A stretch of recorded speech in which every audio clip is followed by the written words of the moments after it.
अकेला चना भार नहीं फोड़ सकता, पर अकेला बंदा पहाड़ तोड़ सकता है। एक बंदा अमेरिका से रूस गया पुरानी मिसाइल्स के खोखे खरीदने, ताकि उनसे कुछ ऐसा बना सके जो आज तक कोई नहीं बना पाया था। रॉकेट, जमीन से उड़ने वाला नहीं, उड़कर जमीन पर वापस उतरने वाला रॉकेट। ऐसा रॉकेट जो किसी ने सोचा भी नहीं होगा कि पॉसिबल होगा। अगर किसी ने सोचा होगा तो उसके पास में आइडिया नहीं होगा कि कैसे रॉकेट को जमीन पे वापस उतारना है, और अगर किसी के पास में आइडिया भी होगा तो उसने किया नहीं होगा। लेकिन ये बंदा जो रॉकेट की एबीसीडी भी नहीं जानता था, जिसने किसी भी कॉलेज में कोई रॉकेट इंजीनियरिंग की डिग्री नहीं ली थी, वो बंदा ऐसा रॉकेट बनाने चला था जो उस टाइम की रॉकेट बनाने वाली बड़ी बड़ी कंपनीज को भी नहीं पता होगा। जमीन पे वापस उतरने वाला रॉकेट। रॉकेट लॉन्च तो कई साल से होते आए थे। कोई रॉकेट को लैंड करके दिखाए तो उसको बोलेंगे रियल दुनिया का रियल आयरन मैन। इस बंदे से रूस वालों ने जरूरत से ज्यादा पैसे मांगे। यहां तक कि कहा जाता है कि रूस में जो इस बंदे की मीटिंग हुई थी वहां की कमेटी के साथ में, उस मीटिंग में उस बंदे का बहुत मजाक उड़ाया गया। यहां तक कि उसके मुंह पे थूका भी गया, ये भी कहा जाता है। और इसको कहा गया कि तेरे पास पैसे तो है नहीं और तू आ गया मिसाइल खरीदने। ये बंदा बिना डील पूरी किए वापस अपने कंट्री आ गया और उसी दिन से किताब उठा ली इसी सवाल के जवाब में कि मैं क्यों नहीं बना सकता रॉकेट। मैं ऐसा रॉकेट बना के दिखाऊंगा जो बहुत कम खर्चे पे अंतरिक्ष में जा सके, और इसके बाद ऐसा रॉकेट बनाऊंगा जो लॉन्च के साथ साथ जमीन पर वापस भी लैंड कर सके। बंदे ने एक के बाद एक किताबें पढ़ डाली और शुरू कर दिया अपना पहला प्रोजेक्ट। सन 2006 पहले लॉन्च के 37 सेकंड के अंदर ही 37 सेकंड के अंदर ही उसका रॉकेट लॉन्च के बाद सीधा जमीन पे आके वापस गिर गया। और ये गिरना ऐसा था कि उस रॉकेट के टुकड़े टुकड़े हो गए। प्रोजेक्ट फेल हो गया। बंदा 4 साल से इस पे काम कर रहा था। 2002 से उसने काम शुरू किया था। 2006 में उसका पहला प्रोजेक्ट फेल हो गया। पैसों का बहुत नुकसान हो गया। बंदे ने फिर सवाल ढूंढने की कोशिश करी कि यार कहाँ कमी रह गई, रॉकेट लॉन्च क्यों नहीं हो पाया। 1 साल बाद फिर से रॉकेट लॉन्च किया, फिर से वही हुआ, मिशन फेल्ड, रॉकेट क्रैश, पैसों का भारी नुकसान। फिर 1 साल बाद तीसरी कोशिश करी और फिर वही हुआ, मिशन फेल्ड, रॉकेट क्रैश, पैसों का भारी नुकसान। एक के बाद एक करके 3 बार इसके प्रोजेक्ट फेल हो गए। अब इस बंदे के पास में है ना, बड़ी मुश्किल से केवल 1 को रॉकेट जितने पैसे बचे थे, या उतने भी नहीं बचे थे कह लो। जितने अच्छे अच्छे इंजीनियर थे ना इस बंदे के पास में, वो सब इसको छोड़ करके वापस चले गए। लेकिन इस बंदे में इतना जुनून था, इतना होमवर्क इसने कर रखा था कि इसने सोचा कि यार एक बार वो ट्राई करते हैं। लेकिन इसके पास में इतने पैसे नहीं थे कि ये अच्छे इंजीनियर्स को हायर कर सके, और ये घटिया इंजीनियर्स को रखना नहीं चाहता था। तो इसने डिसाइड किया कि जब मैंने इतनी पढ़ाई कर रखी है तो क्यों ना इस बार प्रोजेक्ट का चीफ इंजीनियर मैं ही बन जाऊं। वो बंदा खुद चीफ इंजीनियर था जिसने रॉकेट साइंस की कोई इंजीनियरिंग डिग्री नहीं ले रखी थी। बड़ी अजीब सी बात थी, बहुत रिस्की काम था ये। पैसों का पहले ही भारी नुकसान हो चुका था, लेकिन इस बंदे की हिम्मत का नुकसान कोई नहीं कर पाया। पूरी जान चौथी कोशिश में लगा दी, और उसके बाद में कुछ ऐसा हुआ ना जो आज तक कोई नहीं कर पाया। पूरी दुनिया ने एक नजारा देखा।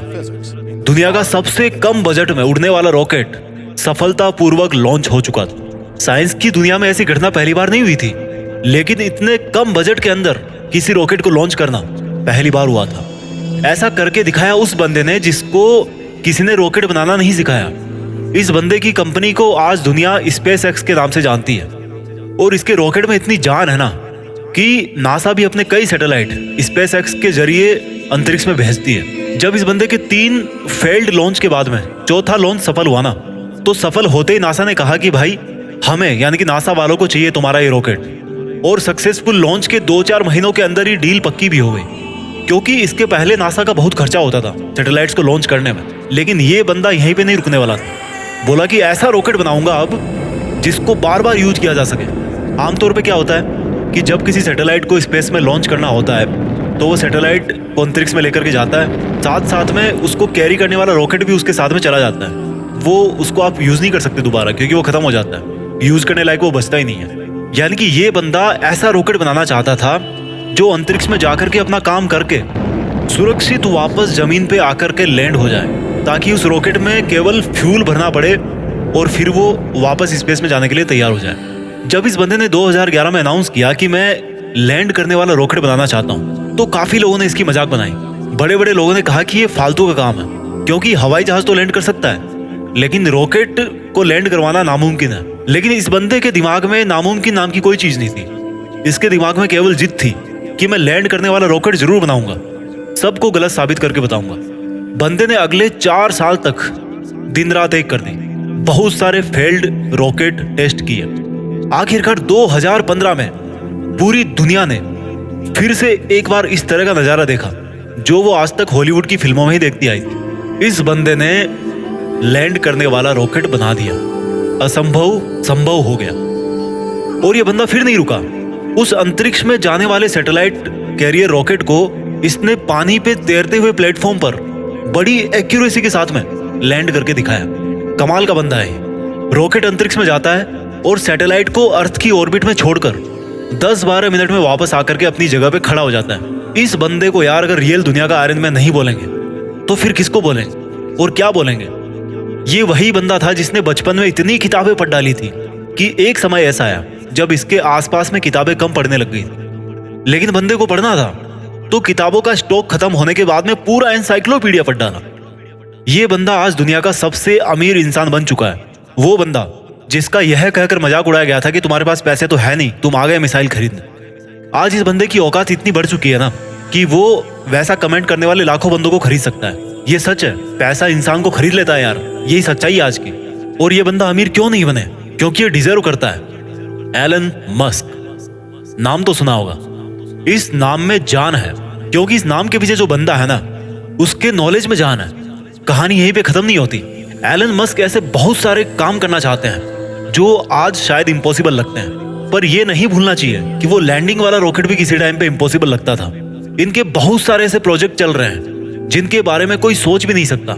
इनमें से एक फेमस प्रोजेक्ट है हाइपर लूप, जिसमें जमीन पर हवाई जहाज से भी ज्यादा स्पीड पे ट्रेवल करने का प्रोविजन होगा।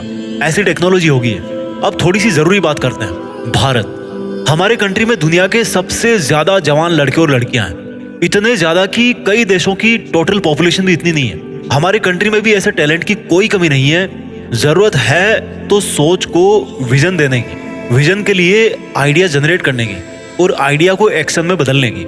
एलन मस्क का प्लान है कि नियर फ्यूचर में हम धरती के अलावा भी कोई ऐसी जगह ढूंढना चाहते हैं, ऐसी जगह पे अपनी बस्ती बनाना चाहते हैं जहां पर इंसान सुरक्षित रह सके। क्योंकि हो सकता है भविष्य में कोई एस्टेरॉइड धरती से टकरा जाए और धरती से मानवता ठीक उसी तरह से खत्म हो जाए जिस तरह से कई साल पहले डायनासोर धरती से चले गए थे, गायब हो गए थे। और इसलिए इनके फ्यूचर के प्रोजेक्ट में एक प्रोजेक्ट ये भी है कि मंगल ग्रह पर इंसानों की बस्ती बनाई जाए। इनका बड़ा तगड़ा है यार इनका विजन, और ऐसा विजन आज हमारे यूथ में होना बहुत जरूरी है। अगर ये बंदा कर सकता है ना तो समझ सकते हो कि इंसान का दिमाग कितना पावरफुल है, इंसान की हिम्मत कितनी पावरफुल है, इंसान की कैपेबिलिटी क्या है और इंसान के लिए क्या इम्पॉसिबल है।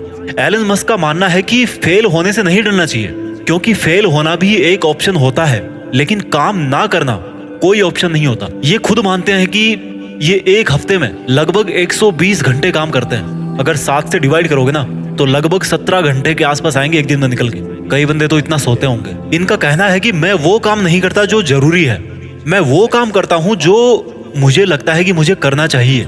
इनके फंडे बड़े सिंपल है यार। ये कहते हैं कि अच्छी स्कूल और अच्छी कॉलेज में जाने से बंदा एजुकेटेड नहीं हो जाता है, क्योंकि मैं कभी भी हार्वर्ड यूनिवर्सिटी में नहीं पढ़ा, लेकिन फिर भी वहां पर पढ़ चुके कई टैलेंटेड स्टूडेंट और इंजीनियर मेरे अंडर में काम करते हैं। ये कहते हैं कि एक्स्ट्रा ऑर्डिनरी बनने का हर ऑर्डिनरी इंसान के पास में ऑप्शन रहता है। इनका यह भी कहना है कि अगर आप फेल नहीं हो रहे हो तो इसका मतलब आप लाइफ में कुछ कर ही नहीं रहे हो।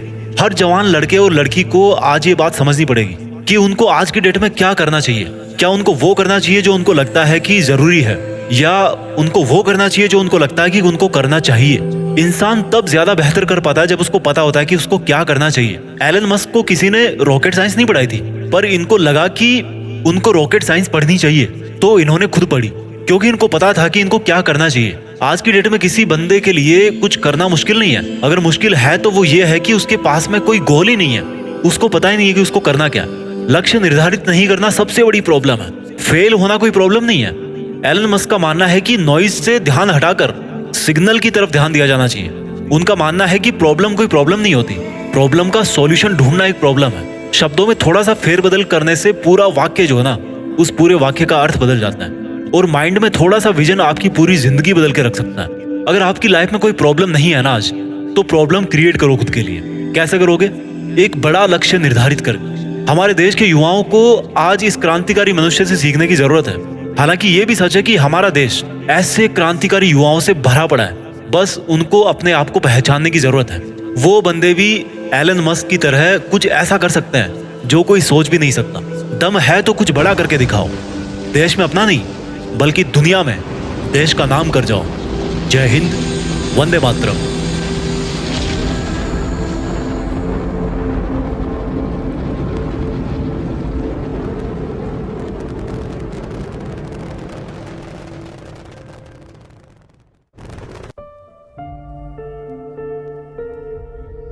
जीत फिक्स।